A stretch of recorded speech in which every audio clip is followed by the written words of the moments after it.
J'ai le plaisir d'accueillir le gouverneur de Lualaba, Richard Muyej-Manguez-Mance, au pied de l'immeuble. Monsieur le gouverneur, bonjour. Je bois un peu. Voilà, je suis très content, monsieur le gouverneur.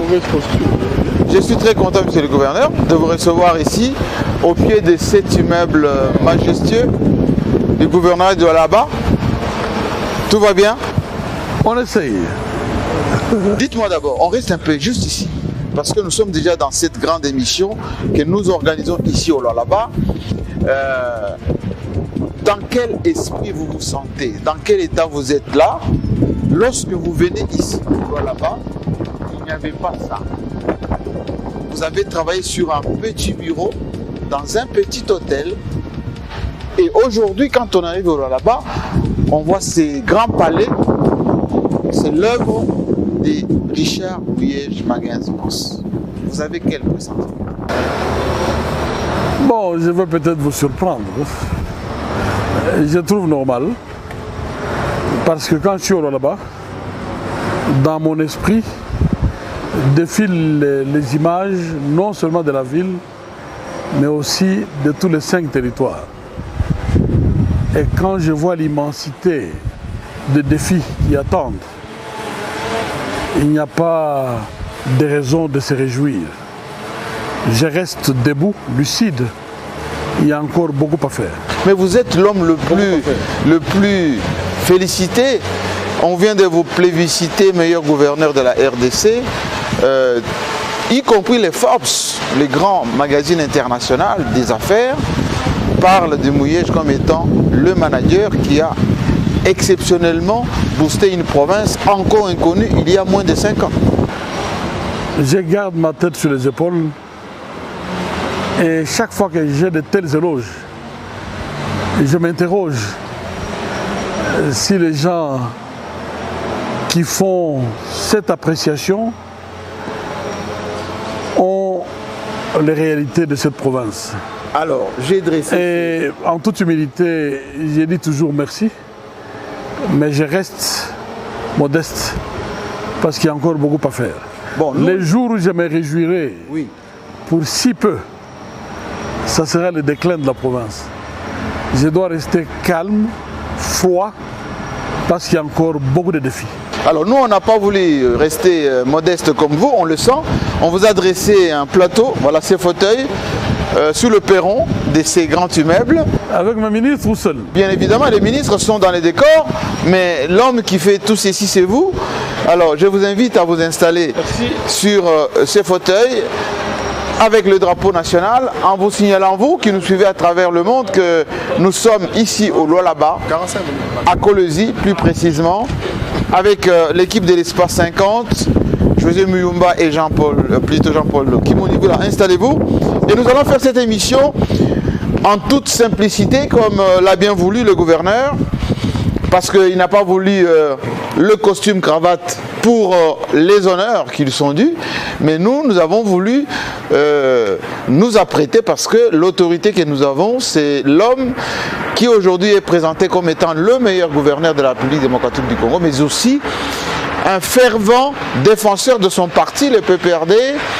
Et lorsqu'il arrive ici avec son adjointe, naturellement, il y avait déjà l'Assemblée provinciale, il n'y avait rien. Il y avait ici, au Lualaba, des gens avec des bidons d'eau, il n'y avait pas de courant, pas d'eau, pas de route. Naturellement, les infrastructures datées de l'époque de la Gécamine, malgré les cobaltes, malgré tout ce qu'il y a ici comme richesse, ils ont tout chamboulé avec son équipe.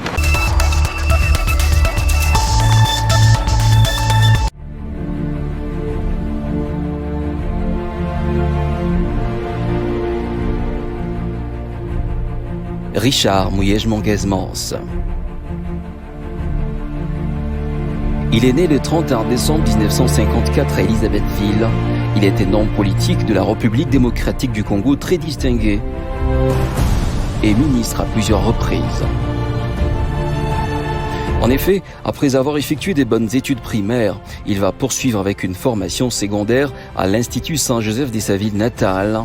Puis, il étudie l'histoire à l'Institut pédagogique national de Kinshasa, où il obtient une licence en 1979. De 1980 à 1993, il enseigne l'histoire en combinant avec le poste directeur des études. À partir de 1994, Richard Mouyej-Manguesmans multiplie les expériences dans la gestion des entreprises publiques. Tour à tour, directeur général de Kisenge Manganèse et membre du conseil d'administration de la Gécamine, puis le FIDA. Il s'engage donc en politique à partir de 1993, d'abord comme conseiller social et culturel du gouverneur du Katanga. De 1990 à 1997, il est membre du conseil provincial de l'Union des fédéralistes et des républicains indépendants, UFERI, en cycle. Richard Mouyej est aussi membre fondateur du Parti du peuple pour la reconstruction et la démocratie, PPRD, en 2002. Il en est le président pour le Katanga jusqu'en 2007. Aux élections législatives de 2006, il se fait élire député pour la circonscription de Lubumbashi. En février 2010, il intègre le gouvernement Muzito dans lequel il s'occupe du portefeuille des relations avec les parlements. En septembre 2011, il est reconduit à son poste dans le gouvernement Muzito III et en mars 2012, il est nommé ministre de l'Intérieur, de la Sécurité, la décentralisation et les affaires coutumières au gouvernement Matata I. En revanche, Richard Mouyej quitte le gouvernement lors du remaniement du 7 décembre 2014. Par ailleurs, il est depuis 2016 gouverneur de la province du Lualaba, après avoir justement passé quelques mois comme commissaire spécial à la suite du découpage territorial du Grand Katanga. Ayant totalisé 5 ans à la tête de cette province cobalto-cuprifère, Richard Mouyej-Manguesmans, avec l'appui de son gouvernement, ne souffre aucunement d'un bilan à présenter. Du social de sa population à la modernisation du Lualaba, l'homme se montre plutôt bâtisseur et considéré par ses administrés comme papa solution. Angara rompo angara di 30 juin angara mandrandel angara donc wamnya angara mele afeni tilolo yo enenda kasuru bilaka vyote manjumu yote banashikiria sasa wewe utasema Mouyej ni mbaya kunini? Papa Mouyej ashakututenda mambo mingi huko Kolwezi, ashakutufanyisha mabalabala, alituwekea makaburimbo, anatufanyisha mabui ya mai, anatutumia watoto wetu kwa masomo. Kazi yako natumika ni kazi moja nguvu sana, hakuna hata umoja kusakaona huko Kolwezi anayafanya. Papa Mouyej comme papa solution wa Kolwezi, tuangalie mena kwenye anatokea na kazi.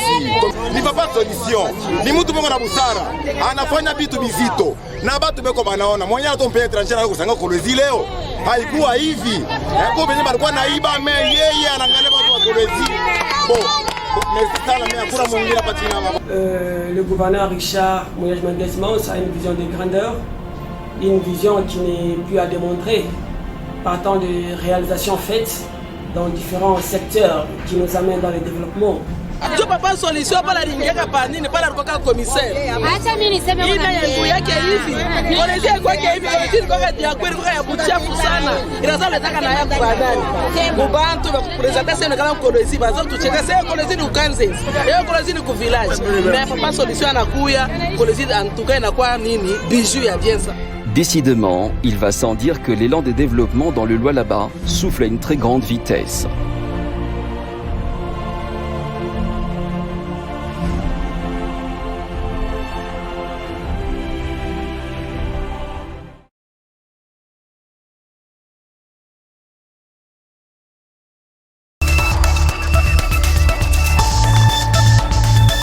Alors, monsieur le gouverneur, merci de cet honneur que vous nous offrez ici à Kolwezi. Ça fait quelques jours que nous sommes dans la ville, nous sommes déployés à l'intérieur de la province.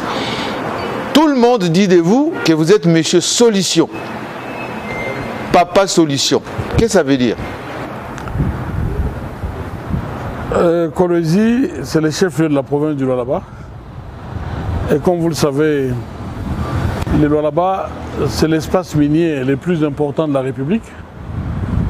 Le Lualaba a repris pratiquement 75% du prestige minier de l'ex-Katanga. 75%. 75% du prestige minier de l'ex-Katanga. Et ce pourcentage va se consolider ou peut s'élargir en rapport avec le développement des Kamoa, où on va de découverte en découverte. Nous en sommes conscients et nous sommes aussi conscients à partir de ce moment-là de la position stratégique de la province dans l'élan de développement de la République.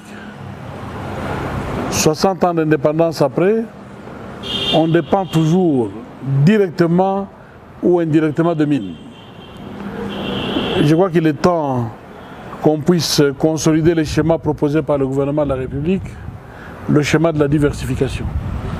Pour répondre à votre question, malgré toutes ces réalités, quand nous sommes arrivés, ce sont des cris de détresse, c'est la pauvreté, c'est la précarité dans la cité qui nous a frappés.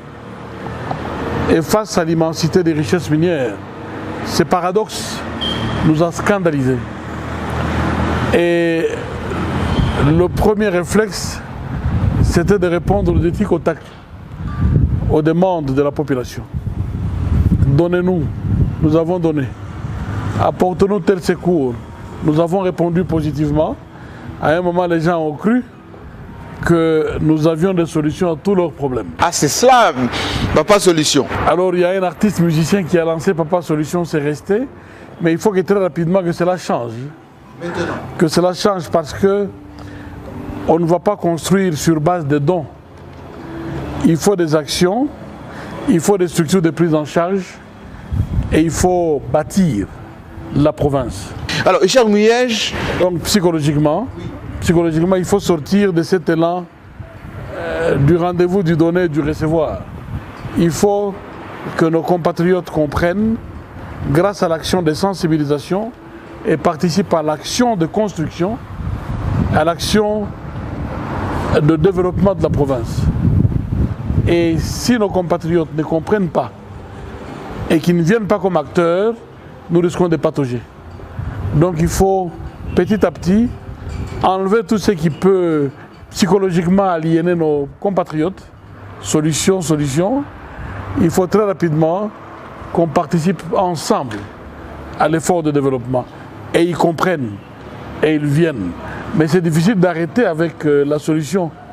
Quand vous allez dans nos villages, les finalistes vous disent « Nous ne savons pas participer aux examens d'État ».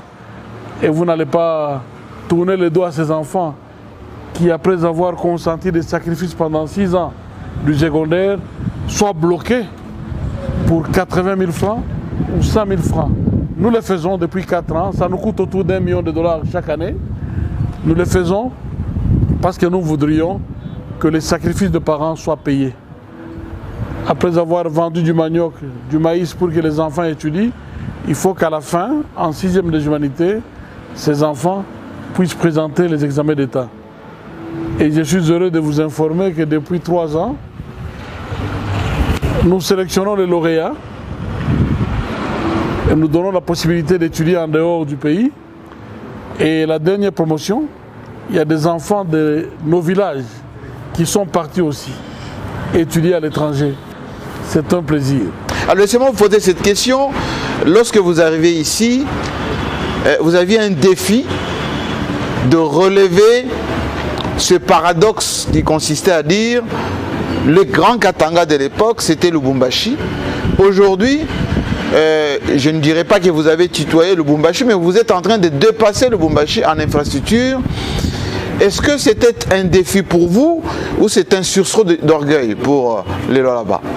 Le défi permanent, c'est de réduire le paradoxe entre l'immensité des richesses et la précarité dans la cité. C'est un défi permanent. J'ai beaucoup de respect pour les compatriotes d'autres provinces, qu'il s'agisse du Haut-Katanga, du Haut-Lomami ou du Tanganyika, parce que moi-même j'ai eu l'occasion, vous le savez, à un moment d'être au centre de la vulgarisation de la politique de la décentralisation, surtout dans sa phase de découpage. J'ai toujours dit que ce n'était qu'une technique pour accélérer les processus de développement, mais que le Katanga restait le même. Je ne voudrais pas entrer dans le débat de l'identité katangaise parce que ça profite à certains politiciens. Je me sens katangais et j'ai beaucoup de respect pour tous les katangais. Mais je suis content qu'au Lualaba, nous ayons perçu les problèmes. Ce que j'ai appelé tout à l'heure un défi permanent. Face à d'immenses richesses, la pauvreté dans la cité. C'est un combat permanent. Et vous êtes suffisamment agité quand vous allez en itinérance. Et vous vous rendez compte que nos parents souffrent. C'est comme si on était encore à l'âge de la préhistoire. Alors qu'on est en plein 21e siècle et on vient de célébrer le 60e anniversaire de l'indépendance. Même si cela s'est passé sous la méditation, à cause de la pandémie, nous devrions réfléchir. C'est une interpellation en tant qu'acteurs politiques. Qu'avons-nous fait de nos fonctions? Qu'avons-nous fait de la confiance que la population a placée à nous 60 ans après? Je crois que nous devrions nous gêner de répondre. Et je me gêne davantage quand, à partir de la province, je regarde la télévision et je navigue sur les réseaux et je vois ce qui se passe à Kinshasa. Cette tendance à la haine, cette tendance au choc permanent. Vous-même, vous avez été victime de cet élan d'agressivité inutile, fortuite. Ça vous choque? C'est choquant. J'ai comme l'impression qu'on est distrait. Qu'on est distrait parce que tous ces spectacles-là, par rapport à la misère de notre peuple, si on était conscient, on devrait rapidement se ressaisir. Aujourd'hui, il est établi que dans la classe politique, c'est l'égoïsme, c'est la recherche de l'intérêt personnel. C'est choquant.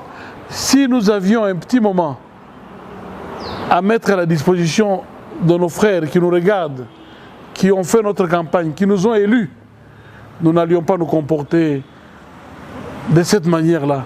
Pourquoi autant de conflits? Pourquoi autant de conflits alors que le fondamental de notre peuple n'est pas résolu? Est-ce que c'est dû à l'égoïsme de la classe politique, à l'immaturité de vos politiques, ou c'est plutôt de la manipulation des grandes puissances? L'immaturité, c'est de l'égoïsme.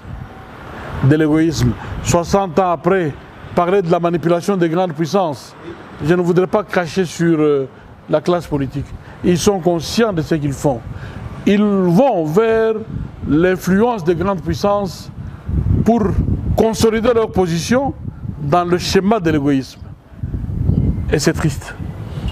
C'est triste qu'on arrive à de tels constats.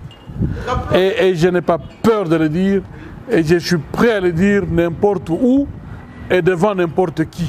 C'est flagrant. Comment sortir de là, vous, la classe politique? Une dose d'humilité dans le comportement de chacun de nous et privilégier l'intérêt du peuple. Il faut parler du peuple si réellement on privilégie son intérêt.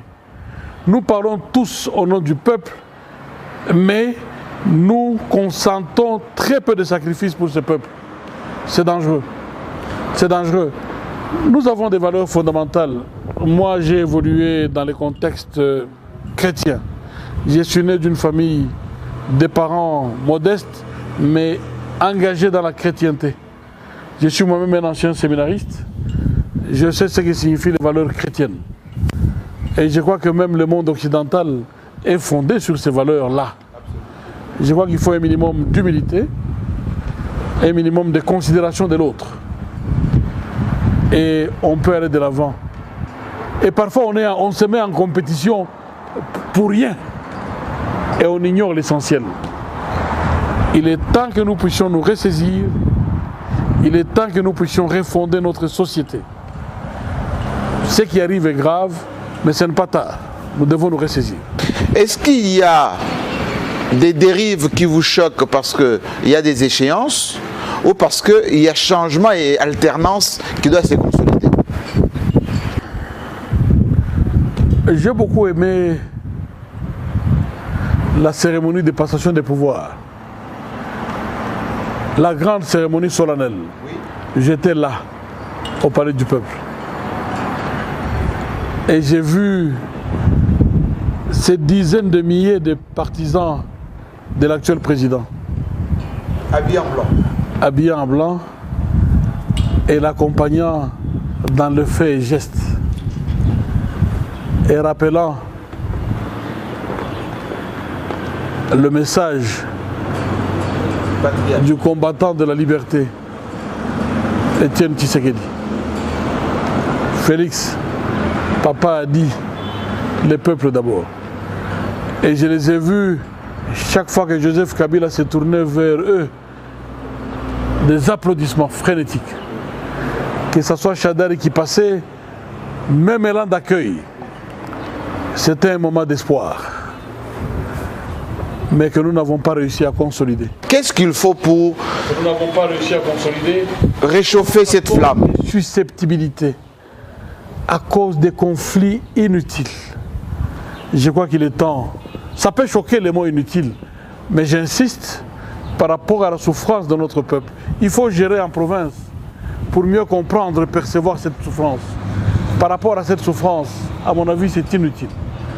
Il y a moyen de faire un effort et de transcender nos petites frictions, transcender nos petites frustrations. Je dis bien petites parce que par rapport à l'intérêt général du peuple, en nous, ce ne sont que des petites frustrations. Est-ce que la cohabitation des, la cohabitation des communautés est possible, notamment ici au Lualaba? Faites vos investigations. Je ne voudrais pas faire de l'auto-évaluation. Je crois qu'après 5 ans à la tête de la province, avec mon équipe, où vous retrouvez toutes les tendances, nous avons réussi à rapprocher les communautés. Kolwezi, c'est une ville de grands enjeux. Quand je disais dernièrement la sécession est partie d'ici, c'est puisque tout le monde sait pourquoi on s'est battu. Les richesses. Le cobalt. Et le fondement, c'est ici. Funguru, mais n'est pas loin d'ici. Funguru, mais n'est pas loin, et aujourd'hui Kamoa, d'actualité. Alors, venons-en à l'ère de la conférence nationale, avec les chocs intercommunautaires. C'est parti d'ici, de nos cités Jekami, dans Moussonoï précisément. Et à la veille de la mise en place de nouvelles provinces, il y a eu énormément de disputes à coloration tribale, ici à Kolwezi. Mais aujourd'hui, faites un tour, on vous dira que nous vivons en famille. C'est quoi votre hommage, votre solution, c'est quoi? La modestie et la considération de l'autre. La considération de l'autre sous-tend la stratégie de l'équité. Il y a les communautés locales s'expriment aisément à travers une phrase devenue célèbre, Kudjantalala, Kwabanabia, c'est-à-dire, vous voulez manger en paix, il faut savoir partager. Il faut savoir partager. Nous le faisons, nous ne disons pas que nous réussissons totalement, mais la population a compris que la dynamique est positive, que nous tendons vers là et nous fait confiance. Les manipulateurs, les insatisfaits sont là, mais leurs actions sont noyées dans une dynamique positive où finalement c'est tout le monde qui adhère au schéma. Et ça fait notre fierté. Et nous sommes très regardants à tous ces détails. Chaque fois qu'il y a une frustration, nous intervenons très vite pour éviter l'effet de contagion. Parce que être dirigeant, c'est accepter de servir. C'est être au service de l'autre, au service des pauvres. Et il faut y croire. Ça ne doit pas être de vains slogans. Aujourd'hui, on s'est rendu compte que beaucoup de politiciens font de beaux discours, mais ce sont de vains slogans. Mais il faut les dire et être convaincu. Parfois, accepter soi-même des sacrifices. Ma propre communauté, ma communauté d'origine, a consenti énormément de sacrifices. Est-ce que les Rondes vivent mieux avec les Sangha et les Kassaïens qui sont ici? Les Rondes ont même l'impression que je suis injuste, que j'aurais dû considérer d'abord l'intérêt Ronde. Mais ils ont fini par me comprendre et ils me soutiennent dans la démarche. Parce qu'ils ont estimé que nous avons plus besoin de la paix. Nous avons plus besoin de l'unité. On ne peut pas construire dans la division. Il faut privilégier l'unité. Je vous ai amené des journalistes d'Espace 50, José Mouyumba et Jean-Paul Kimoni. Vous avez les gouverneurs? Que je connais bien. Oui. Ce sont des jeunes dynamiques. Merci beaucoup. Monsieur le gouverneur, merci de nous recevoir chez vous. Il s'observe que le gouverneur Richard Mouyej-Manguesman, c'est les gouverneurs le plus confortable, plus à l'aise. Il ne subit pas la pression de l'Assemblée provinciale, des élus provinciaux, parce que tout simplement, il les a dans sa poche. C'est une phrase que j'ai empruntée sur les rues de Lualaba. Qu'est-ce que vous en pensez? C'est dangereux. Il ne faut pas comprendre les choses de cette manière. Les deux institutions cohabitent pacifiquement parce que nous privilégions des valeurs humaines, le respect de l'autre. Et à ce moment-là, nous répondons promptement à nos obligations vis-à-vis de l'Assemblée provinciale.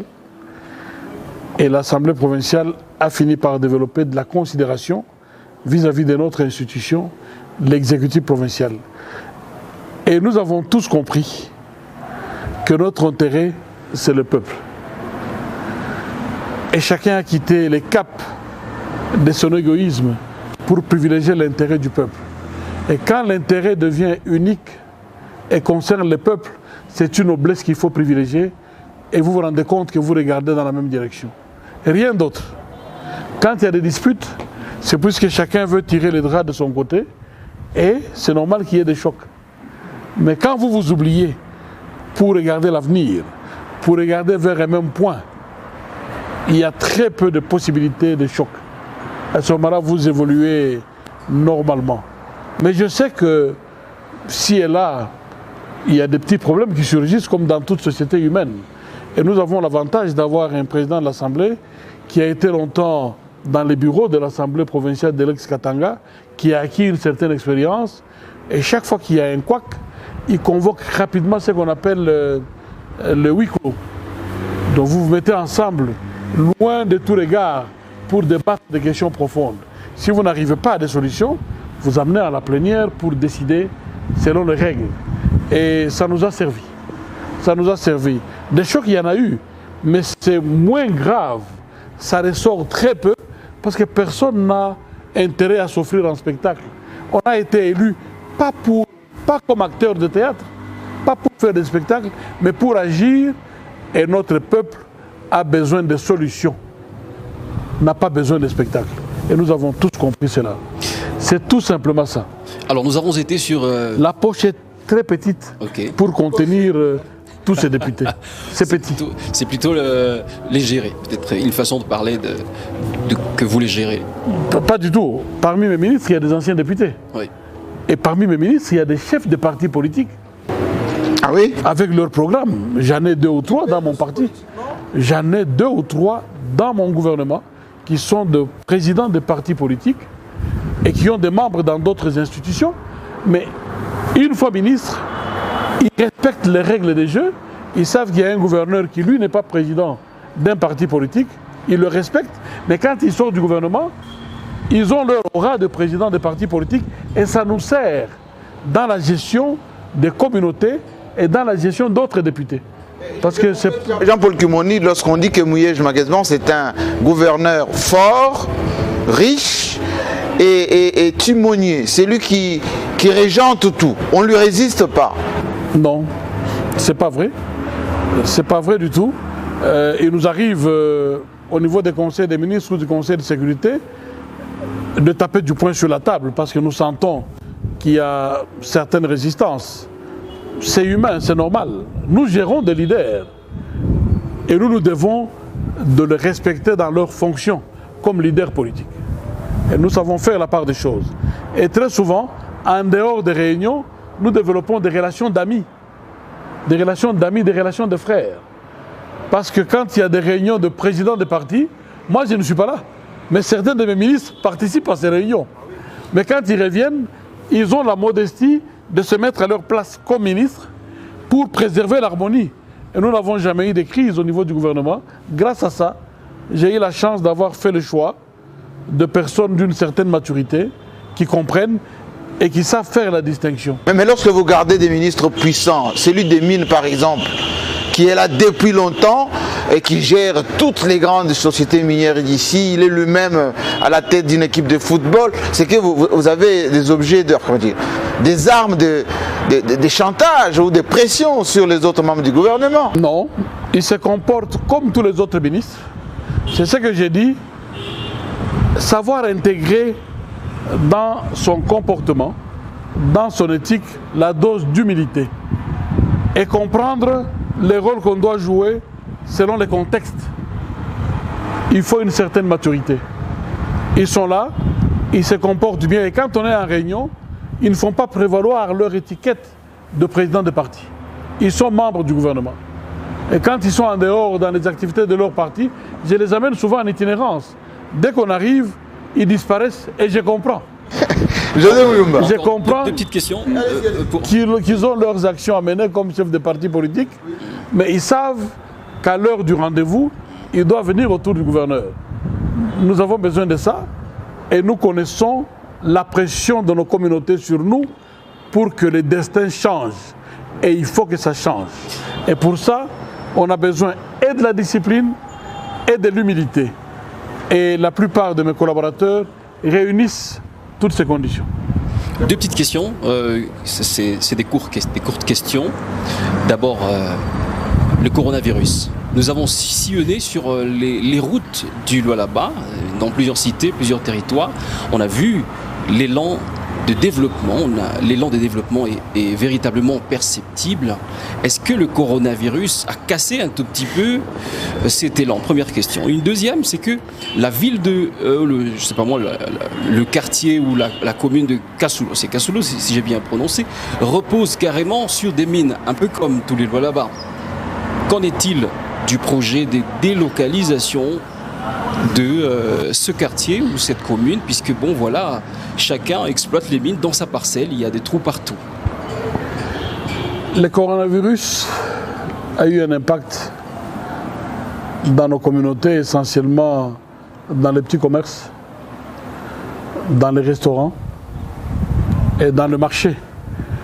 Activité adulée par nos mamans.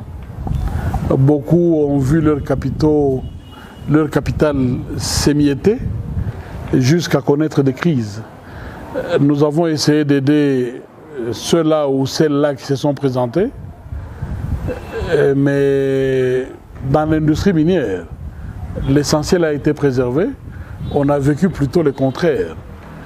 La stratégie de confinement a stimulé la production et l'essentiel de nos recettes vient de l'industrie minière. Et je crois que même au niveau de Kinshasa, ils ont eu l'occasion de le constater. Et nous avons fait des efforts dans la phase de sensibilisation pour limiter l'élan de contagion. Et je préfère que ce soit les comités de riposte qui fassent une évaluation. Mais je sais que ça n'a pas été très grave chez nous. Et c'est l'occasion aussi de remercier les entreprises établies dans la province parce que nous avons lancé un appel à la solidarité. Les réactions ont été spontanées. Nous avons reçu des interventions KCC et Glencore autour de 750 000 $, TFM 400 000 $, ainsi de suite. Le tableau est clair. Nous avons géré dans la transparence. Nos stocks sont encore suffisamment fournis. C'est vous dire que nous vivons en famille, au là-bas. Et c'est exceptionnel. J'ai eu l'occasion de faire rapport aux différents membres du gouvernement de la République lors de leur passage. Ils ont été impressionnés par cet élan de solidarité. C'est l'occasion de dire merci à toutes ces entreprises, mais aussi de dire merci au personnel soignant qui s'est déployé partout, que ce soit sur les sites de la quarantaine ou sur les sites d'isolement. Je crois que les choses ont merveilleusement marché et nous en sommes fiers. Nous n'avons pas baissé les bras parce que cela continue. Cela continue. La pandémie est là, nous vivons avec. Par rapport à Kasoulo, effectivement, cette cité est assise sur du cobalt. Mais nous avons vécu des moments d'agitation quand il y a eu hausse du cours de cobalt. Aujourd'hui, il y a une petite accalmie, mais pour combien de temps? Parce que chacun avait pratiquement transformé sa maison en petite carrière. Beaucoup ont même construit en dehors. Et leurs maisons de Kassoulou sont restées carrières.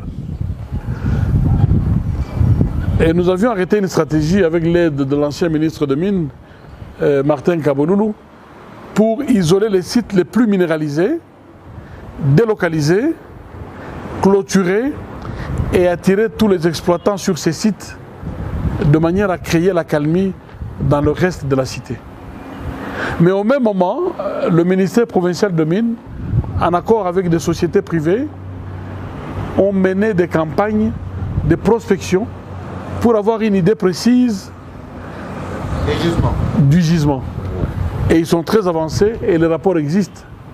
Si le besoin arrivait à se poser de nouveau,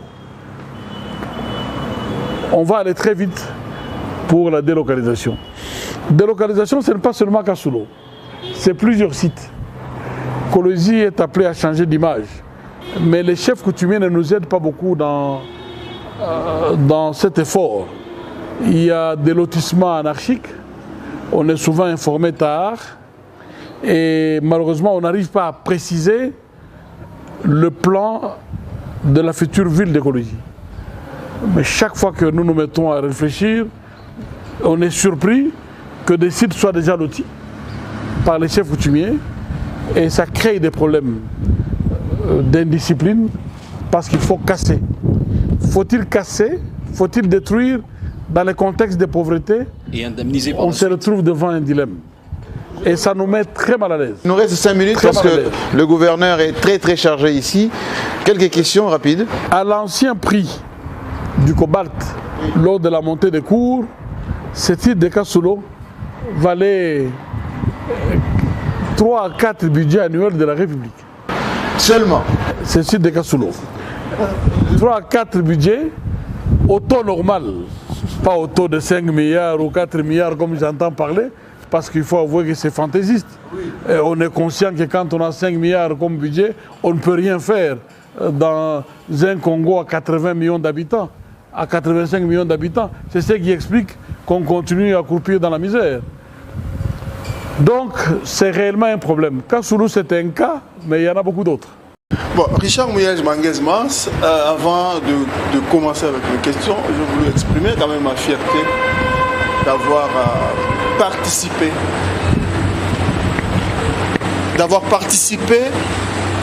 à la pose des jalons, des bases de cette province à Kampi-Aboma.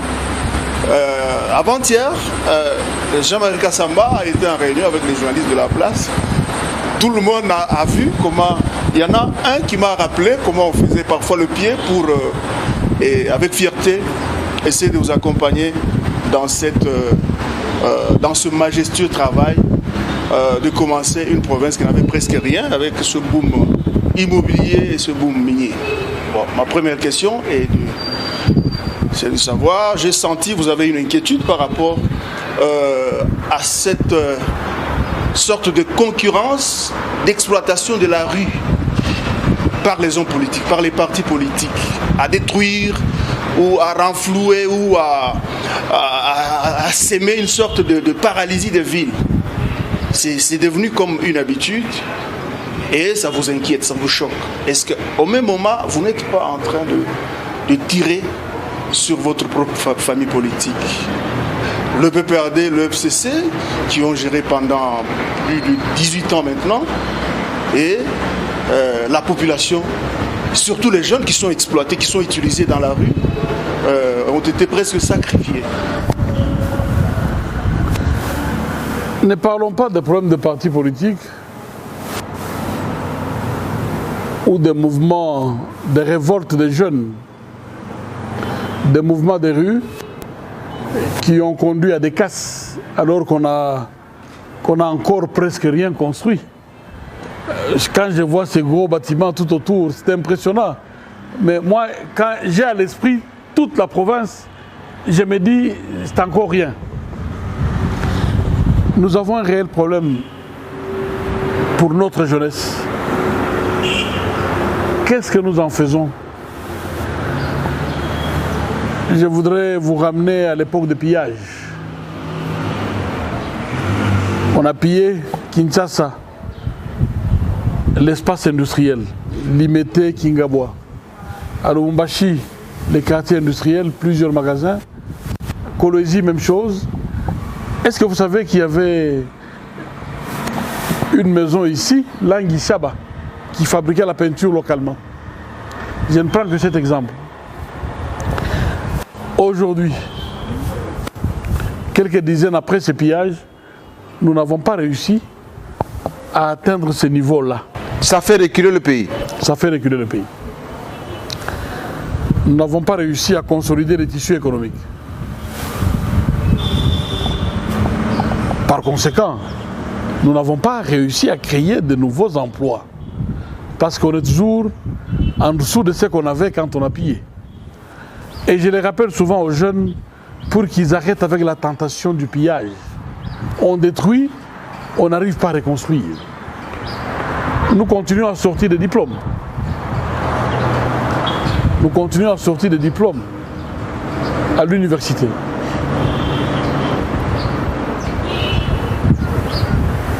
Notre principale ressource constituée des mines. Nous avons négocié pour la relance du secteur des mines. À quelles conditions avions-nous négocié? Nous nous sommes rendus compte, après avoir tout donné, qu'on a été roulé dans la farine. Nous nous sommes ressaisis, avons lancé ce qu'on a appelé la révisitation des contrats. Mais c'était sans compter avec la compétence des avocats qui ont accompagné les privés dans les négociations. Tout était verrouillé. On n'a presque rien récupéré. Vous avez le nouveau code minier. On espère. La conférence est tenue ici. Le nouveau code minier, c'est une autre chance. Une autre chance qui a débouché sur des rubriques qui profitent aux communautés vivant autour des entités minières. Mais nous avons perdu le contrôle de nos mines. Dans la plupart de nos entreprises, des joint ventures, de nos partenariats, ce sont les privés qui ont la décision, parce qu'ils ont la majorité. Et donc leur stratégie de développement ne tient pas compte de nos problèmes, mais tient compte de leur propre contexte. Et ça, c'est un appauvrissement par rapport à l'autorité de l'État. Et c'est un problème réel. Et chaque fois qu'on aborde cette question, cela apparaît comme une tracasserie dans les chefs de privés. On fait la guerre avec ça. On a fait la guerre et très souvent, c'est tout l'Occident qui s'est agité. La diversification, c'est aussi là une solution. Mais nous devons tirer nos moyens de nos mines. Et il faut le faire. Mais aussi de notre attitude de patriote.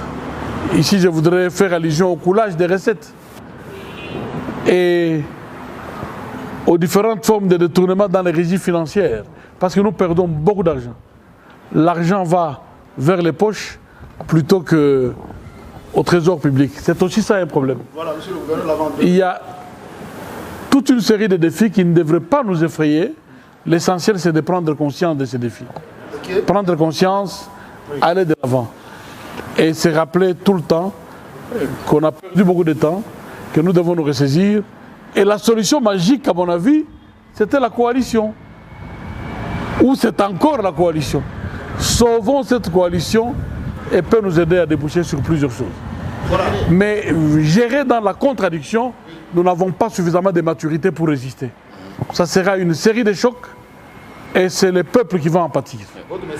La coalition, voilà. Pour moi, c'est la solution magique. Vous avez compris l'avant-dernière question, monsieur le gouverneur.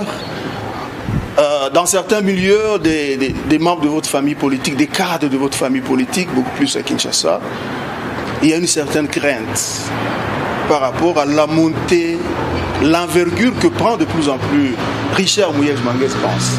Aujourd'hui, plébiscité, comme Jean-Marie l'a dit, d'entrée de jeu, comme meilleur gouverneur, de la RDC.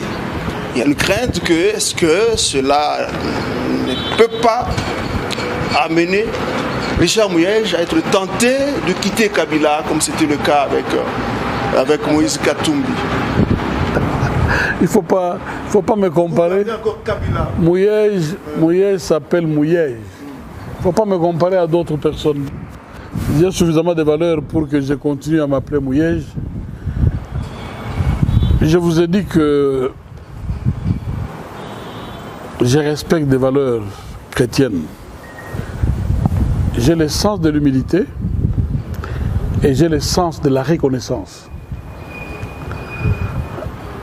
Il y a peu, j'ai fait une sortie politique avec le PPRD et j'ai dit quelque chose d'important. Je ne sais pas si la phrase va revenir dans mon esprit telle que je l'ai sortie. J'ai dit, ma force, ma stabilité dépend de cette couleur. J'avais le foulard du PPRD et j'ai dit, dépend aussi de ce que nous ferons pour préserver la dignité de cet homme. Et c'était Kabila, l'effigie de Kabila. Vous le portez encore? Toujours. Toujours. Si vous me trouvez au siège, vous me trouverez toujours avec l'écharpe, avec Kabila. Joseph. Je suis kabiliste et à l'âge où je suis, il n'y a rien qui me changerait. Pendant que les gens s'interrogent sur mon destin, je rappelle à ces gens que j'ai 65 ans aujourd'hui. Pourquoi est-ce qu'on ne pense pas à la retraite? Pourquoi est-ce que les gens ne pensent pas à des conditions meilleures? Non, parce que vous devenez trop puissant, monsieur le gouverneur. Monsieur le gouverneur, c'est ça l'inquiétude. Le peu de temps que nous avons passé ici dans votre province, on a pu rencontrer quand même les jeunes qui ont été recrutés pour commencer la RTNC là-bas. Il se peut que le gouverneur Mouyej, parce qu'il se peut qu'il a quand même plusieurs chaînes qui lui sont proches, et il minimise un peu la naissance de la RTNC dans sa province. Il faut quelqu'un de fort à la tête de la RTNC ici pour arracher le droit de la RTNC. Il faut quelqu'un de fort. Je sais que mon ami... Non. Ça dépend de moi. Mais il faut quelqu'un de fort. Parce que j'ai plusieurs défis. J'ai plusieurs défis. Je n'ai pas que la RTNC dans ma tête. Mais il faut que quelqu'un me le rappelle. Et je le ferai. Il y a eu beaucoup de cadres qui ont créé leur chaîne. Ceux qui ont besoin de mon accompagnement, je n'hésite pas. Vous le savez, si vous êtes un ancien dans la presse, ça a toujours été ma passion. Soutenir la presse. Et je l'ai toujours fait. Pourquoi ne le ferais-je pas pour la RTNC? Je vais demander à mon ami Ndao un peu plus de dynamisme et nous réussirons. Il ne vient pas me voir pour améliorer les conditions et créer la chaîne, mais il continue à recruter. Il faut lui dire qu'il fait une démarche contraire. Il doit plutôt faire un effort pour avoir un bureau, avoir des équipements et aller de l'avant. Merci, monsieur le gouverneur. L'émission est terminée. Je rappelle tout simplement que nous avons réalisé un autre document qui répertorie quasiment tout ce que vous avez fait. Nous avons été à l'université, on a vu les amphithéâtres que vous avez baptisés de paix. Il faut que je vous parle des amphithéâtres. Oui, mais on a terminé malheureusement. Nous avons des réalisations qu'on va montrer à ceux qui nous suivent à travers le monde. Nous avons besoin de cette synthèse que vous nous avez faite sur le plan politique, sur le plan de mieux vivre ensemble et des perspectives d'avenir. Juste une toute dernière question. Qu'est-ce qui vous reste à faire ici au Lualaba? Ne dites pas trop sur les ambitions grandioses, parce que vous faites des jaloux dans d'autres provinces. On a été au niveau de l'Assemblée provinciale, vous avez offert quasiment un palais comme celui qui est, sous lequel nous sommes aujourd'hui, l'Assemblée provinciale avec l'amphithéâtre qui va se terminer bientôt. Nous étions à l'aéroport, nous avons vu le terminal, vous avez offert la bourse ici des négoces pour les petits créateurs. Qu'est-ce qui vous reste à faire, Mouyej Makenzmans? Susciter de l'espérance dans nos villages. Parce que le véritable Lualaba, c'est le Lualaba profond.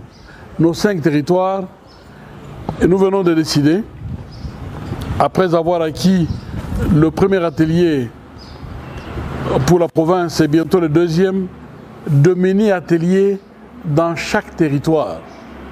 Parce qu'il faut entretenir les pistes d'avion, les pistes d'atterrissage, et il faut intervenir régulièrement dans les routes de desserte agricole. Il faut faire en sorte que nos jeunes ne soient pas obligés de venir chercher le bonheur dans la ville d'écologie. La pression est forte sur nos entreprises minières, la pression est forte sur des investissements privés. Nous devons susciter de l'espérance dans nos villages. J'y vais bientôt avec des projets clairs. Nous sommes heureux que dans les territoires de Sandoa, on ait réhabilité l'Institut d'agronomie à Idias, bientôt les équipements. Nous sommes heureux que dans les territoires de Kapanga, on soit en train de construire l'ISP Moussumba, standing de ville. Nous sommes heureux que dans les territoires de Dilolo, qu'on y aille maintenant pour réhabiliter les infrastructures scolaires et travailler sur la voirie urbaine. C'est l'entrée de la République. Il faut que l'image soit soignée. Nous irons à Lubudi pour l'eau et pour une école à Kansenya. À Muchacha, nous poursuivons la deuxième phase des écoles de Kayembe, de Muchacha, bientôt à Mushima. Et un guest house, parce que Muchacha doit être un site d'escale. On a difficile à dormir à Muchacha si on n'est pas chrétien, parce qu'il n'y a que le couvent des sœurs et la maison des abbés. Il faut un guest house. Toute ma pensée maintenant est tournée vers nos villages. Avec la route de Dilolo, pour laquelle nous demandons un peu de patience, c'est 400 km, 440 km. Vous avez vu les travaux. Nous irons jusqu'au bout. Et cette route pourra résoudre beaucoup de problèmes. Il ne nous restera qu'à relier nos territoires à la grande route. Nous n'avons pas oublié les projets Solwezi. Je ne sais pas si vous avez été voir. C'est déjà ouvert. Jusqu'en Zambie. Jusqu'en Zambie. C'est immense. Nous ne disons pas que nous ferons tout ça nous-mêmes. Nous jetons les bases. Nous avons des documents. Les jeunes que nous encadrons, qui vont nous remplacer, poursuivront. Ceux qui se déliront de cette dynamique risquent d'avoir la réaction populaire. Parce que les gens commencent à s'habituer à la dynamique de construction. On n'aura plus l'occasion d'accepter un élan de fléchissement. Il faut aller toujours... Merci beaucoup, monsieur le gouverneur. Les deux ministres qui sont relax, venez saluer le gouverneur parce que nous avons terminé cette émission en vous rappelant que nous sommes sous le perron de ces grands bâtiments. Monsieur le gouverneur, merci beaucoup. Nous reviendrons encore ici pour réaliser beaucoup de choses là-bas. Vous avez vu que cette émission s'est faite dans les conditions le plus naturelles possible, avec un gouverneur qui maîtrise sa province. Nous allons continuer à suivre de près les développements du Lualaba ici à Kolwezi. C'était un grand plaisir. À très bientôt avec toujours Télé 50.